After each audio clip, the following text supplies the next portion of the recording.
Alright, so to make sure the grinder is set up, always make sure that there's water in here and you fill it up to this line in the maroon tub. Okay, there's a line going all the way around. And then you put in 1 cap of grinder coolant.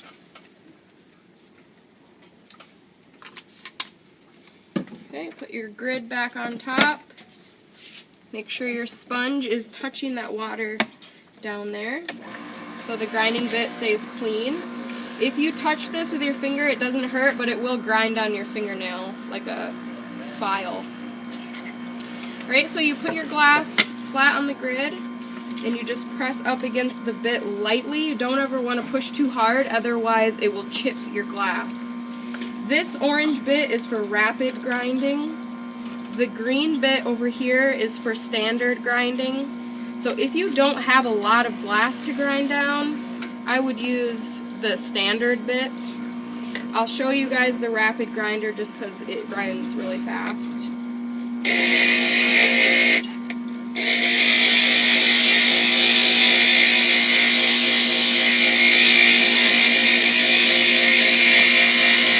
You don't want to hold your piece against the grinder in one spot for too long. This is rounded, so it will create a little divot in your glass. So you want to make sure you're constantly moving it, rock it back and forth, side to side, slowly, and you're not pressing hard at all.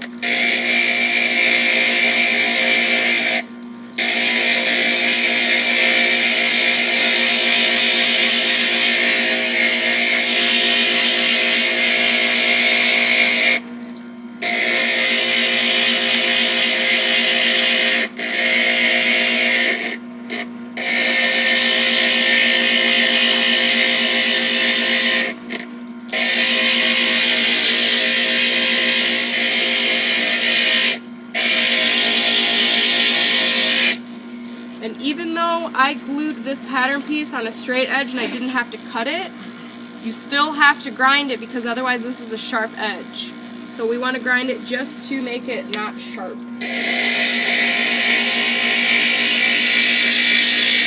Okay, that's it. I just went over it one time really lightly so it's not sharp.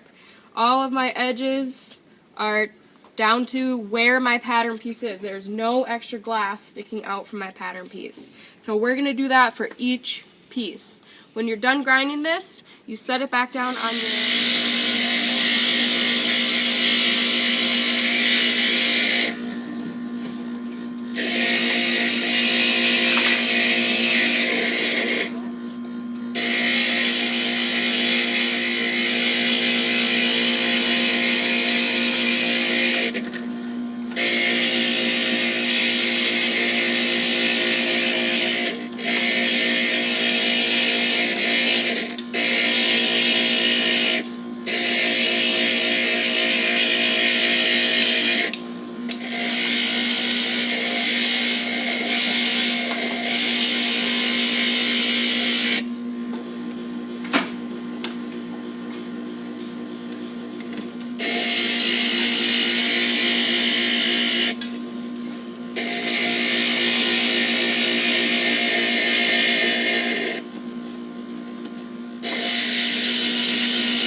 You guys notice that wherever I'm grinding, if I'm grinding right here, I'm always pushing pressure behind it.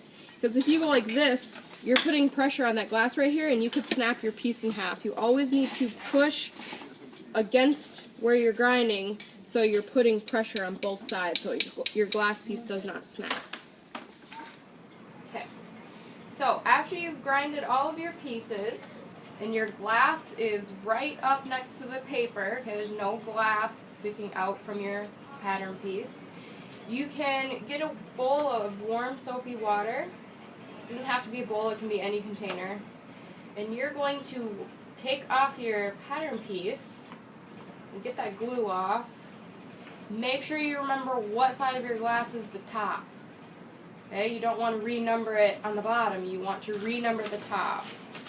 So always keep track of what side is what. Okay, I'm going to dry it off. I'm going to renumber it with a Sharpie.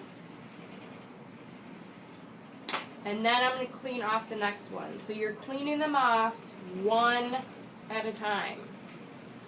If you clean off all of them and then go back to renumber them, you might not remember what piece is what and what piece is the top, or what side is the top and what side is the bottom. So I'm being very careful and remembering what side is the top, which way it goes, renumbering it, and putting it back.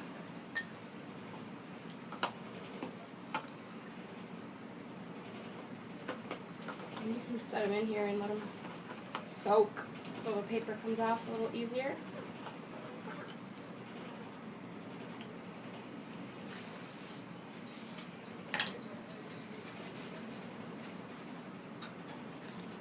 You don't want to snap your piece in half while you're drying it, so be careful wherever you're putting pressure on the glass, you're always putting pressure on the bottom too.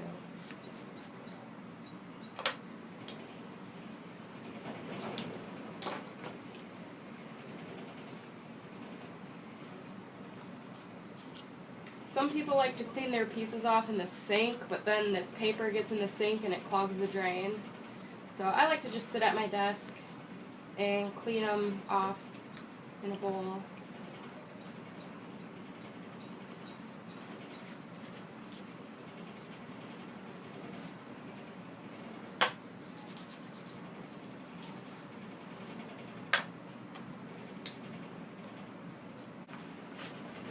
Okay, so I'll give you guys this piece. This is called a bevel.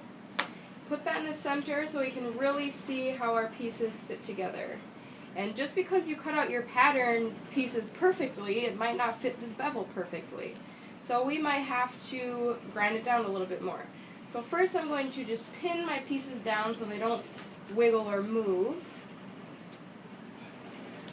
I'm going to try to fit them together perfectly. You want all of the joints to match up. So wherever two pieces touch, you want those corners to match up.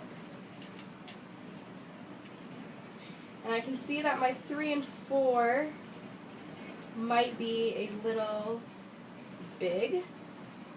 So I can always grind those down. You can always make your pieces smaller. You can't make them bigger.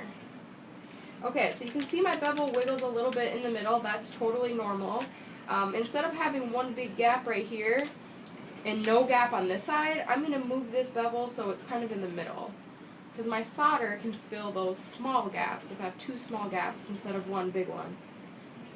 Okay, so now you're going to grind the pieces more if they don't fit. And I use a Sharpie to mark where I need to grind. Okay, so like my 4 is a little bit long.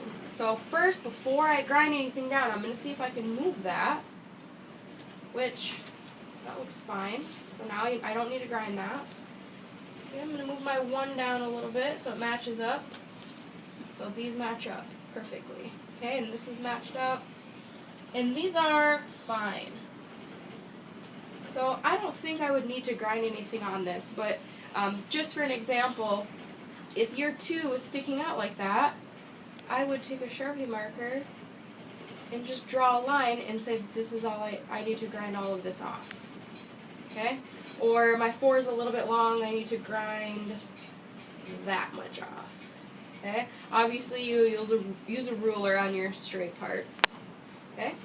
And then I would grind onto there, and I would bring it back and set it down and pin it down and make sure it fits. And you're just going to keep doing that until your pieces fit perfectly together. Okay? So now when you get to this part and your pieces fit perfectly, then we can start foiling.